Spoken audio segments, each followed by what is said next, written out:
Quand les gens, et surtout les gens en difficulté que tu rencontres, viennent vers toi, comment tu les aides? Comment tu fais grandir ces hommes et ces femmes qui viennent te rencontrer?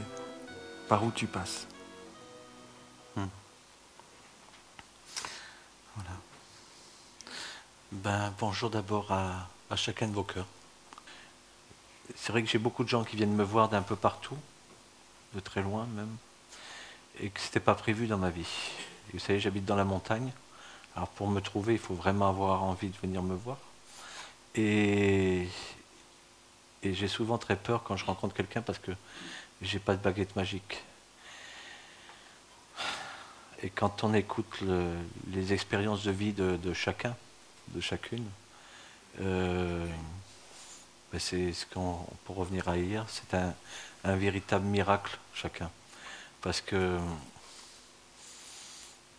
on ne pourra jamais être conditionné, on ne pourra jamais être compétent. C'est-à-dire, moi, je ne pourrai jamais être compétent.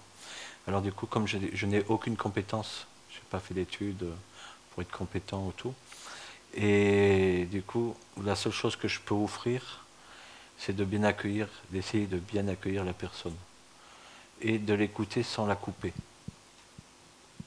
C'est mon seul critère de l'écoute pour moi, c'est de ne jamais couper quelqu'un quand il me raconte sa vie, ses souffrances. Parce que je me dis que si je l'arrête dans son élan, et on va repartir sur d'autres choses, et quelque part j'aurais violé, c'est-à-dire j'aurais abîmé. Après, quand la personne m'a donné le contenu, je le sais, c'est parfois il y a des redites. Alors c'est là où je me dis, ah, quand il y a des redites, ça veut dire que tout a été dit.